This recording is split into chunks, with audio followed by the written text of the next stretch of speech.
Hello, I'm Jane Pilcher from Nottingham Trent University, and Hannah and I are going to be sharing our preliminary findings from a British Academy funded project examining the pronunciation of students' names in higher education.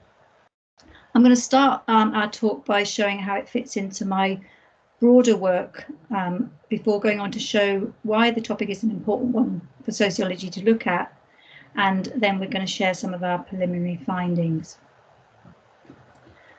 Essentially, in my work, I use names to analyse identities and inequalities. So in my 2016 article in Sociology, I argued that embodiment and identity and naming are all intertwined together. I've also focused on names and gendered identities, but of course a further set of embodied identities, embodied named identities, are those related to ethnicity, because names convey ethnic, often racialized identities. An example of this is shown through the work of Zweisen and colleagues, who drew together findings from various studies in the UK and Europe to show that people with names perceived to be minority ethnic names were less likely to be recruited by employers than persons with names perceived to be white names. So the focus of this talk today, the pronunciation of students' names in higher education, comes out of my broader interest in names, embodiment, identities and inequalities. Next, I want to talk about why it's important to look at the issue of the pronunciation of students' names in higher education. One reason is that names are already seen to matter in higher education to some extent. So we have anonymous marking to rule out conscious or unconscious bias when we're marking our students' work. We also have initiatives to include more women and more people of colour on our reading lists that we give to students. And names are also implicated to some extent in higher education race and equality policies and practices around, for example, decolonising the curriculum and so on. Another reason why it's important to look at the issue of the pronunciation of students' names in higher education is to do with the changing socio-cultural profile of students that's happened in recent decades. So there have been rising numbers of international students studying in UK universities, both at postgraduate and undergraduate level, and also a growth in the number of students studying in UK universities who come from BAME backgrounds. So these trends suggest that higher education is becoming, if we're looking at the student profile, is becoming less monocultural, less mononational and less monolingual, and that there may be a corresponding diversity or an accompanying diversity in students' names as part of those processes. So what work has been done on the pronunciation of names in higher education or in education per se? The short answer is not very much. There are very few studies on names and naming worldwide in whichever education settings. There has been some work done by looking at Chinese students studying at English-speaking universities and the so-called voluntary practice where these students rename themselves with using an English name. And this is argued to be a pragmatic choice by the students, driven by issues of worries, if you like, of how their names would get written, how their names would be spelt, and also how their names would be pronounced if they used their real Chinese names, for example.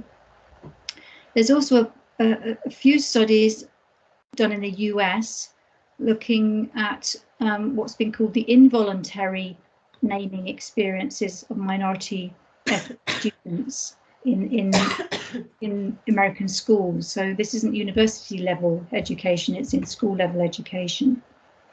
And here the mispronunciation of names by educators are argued to be practices which reinforce cultural and racialized inequalities and which are experienced by the students themselves as racial and cultural microaggressions. In these studies, students were reported to feel angry and shame when their names were mispronounced by their educators, and they said it undermined their sense of belonging in that educational space.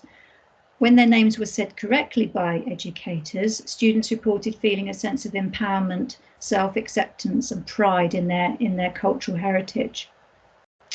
So that's what the existing kind of evidence shows. And I wanted to explore these issues in the context of English higher education, and I have funding now from the British Academy to do so.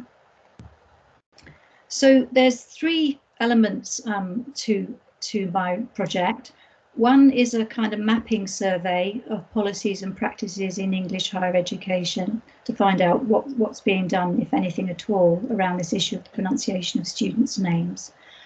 The project also uses creative writing methods and follow-up interviews to capture the naming stories of undergraduate students, specifically third-year undergraduate students, whose names might be subject to mispronunciation in the higher education space.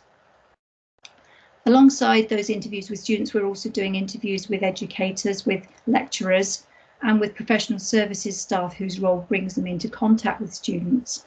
And we're trying to capture their experiences of the pronunciation of students' names. Turning next to some of the preliminary findings from the survey.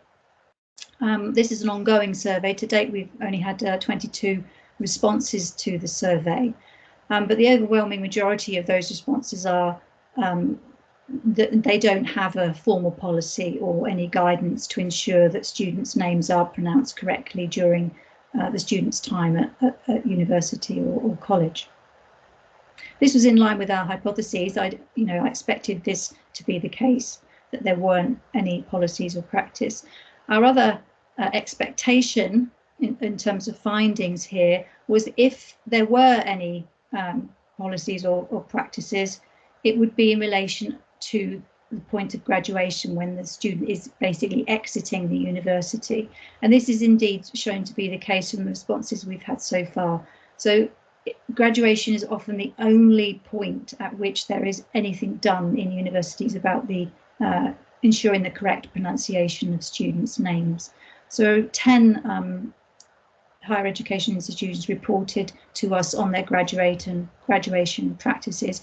These were often very ad hoc practices, not very systematic, required a lot of background work by both the students and the staff whose task it is to read out names at graduation to ensure that the process goes smoothly and people's names get said correctly. It's not all bad news, because we did uncover some initiatives. For example, there's been a couple of examples of student union initiated campaigns around the pronunciation of students' names. There's also been some work done around names in race equality weeks. And we did uncover 2 great institution-wide projects which show that some institutions are moving forward in taking this issue of the pronunciation of students' names seriously across the whole of the career of a university student, not just at the point of graduation. So I'm going to hand over to Hannah now, who's going to talk about our preliminary findings from our work with students and with staff. Great. So yeah, I'm going to be talking about findings from the staff interviews, the student interviews and the student name stories. So starting with a positive, there was very much an awareness amongst staff that this was increasingly becoming a concern or a consideration within their work. Many had different strategies in place to get this right and to get student names right, and they were often very willing to improve, and they were very glad that this work was being done. However, this was often paired with a lack of knowledge or resources to actually help them improve this, and they welcomed work in this area and often had some good ideas themselves on what could help them improve this in their own work. Another key finding is this issue of the avoidance of pronouncing student names, and this came up in both the staff and the student interviews. As this first staff quote shows, they were certain that at times they'd configured sentences to avoid it saying student names. And this was often subconsciously or consciously done. And a couple of members of staff did say that they would be less reluctant to call on a student who had a name that appeared difficult to pronounce through fear of getting it wrong. The students were aware that this was happening. As said in this second quote, my last name is so long that when a teacher looks at it, it's just like, I don't know, I'm not even going to try, and then moves on to the next person. And another student joked that they were always glad that they had a long and difficult to pronounce name on days that they hadn't done the reading before the lecture, so they thought they'd be less likely to get called on. So although that was said in quite a joking fashion, this is an important issue because it's tied into issues of respect, equality and inclusivity and participation of students in the classroom environment.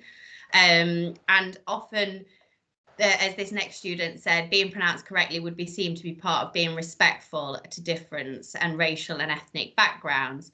And therefore not saying student names was sometimes an issue for them. And the last quote shows, it seemed certain staff members were failing to uphold the inclusive part of the university's equality, diversity and inclusivity statement, which are so present amongst universities. So students sometimes felt that by not being called on, that wasn't always being respected. Another finding was the fact that the relationship between students and teachers, the dynamics and the hierarchy in that relationship, often determined whether students felt willing or able to correct the mispronunciation of their names. As this first quote shows, this student says, "It's a thing, I guess, when you're studying. I'm sure I'm not the only one with this, that we don't dare say stuff because we're scared of the authority. Sure, because they're the ones who are checking my assignments and exams." And it's important to note here that international students often mentioned issues surrounding respect and the correct way to talk to lecturers and the university staff, and they would not even consider correcting the mispronunciation of their name. Staff were also aware this was happening. A few said that they've asked, "Am I getting your name right?" And when the students responded, they've said yes, but they thought they were still getting it wrong, but they didn't feel comfortable in correcting them. And in terms of race and ethnicity, this was very much an issue here for some students, that their name was very tied up with their racial or their ethnic identity. And therefore, as this second quote shows, it very much feels like I'm being disrespected and dishonoured when people don't get it right continually. And that was a theme, that when people get it wrong once, sometimes that's okay. But if they continually get it wrong after being corrected, that was seen as very disrespectful. And the next quote says, "I've been given up correcting people now and answer to any time it sounds like my name. I think it scares people to say my name so they don't upset me or are being racist when they say it wrong." So often people would be so aware of issues surrounding appearing to be racist that they won't even try to say names. And this, from the student's perspective, was often worse than not just giving it a go and trying or asking how to get it right. And the final quote alludes to the most extreme case that we came across in our interviews, which was a student who corrected a professor who'd got their name wrong. And the professor replied with, "You're a student and a brown student on top of that, so you should be grateful I'm trying to say your name at all." This student felt so uncomfortable after this interaction that they actually requested the professor not be involved in any of the assessment or the marking of their work, because they felt like this would go on to impact on their grades. So that was one of the more extreme cases we came across.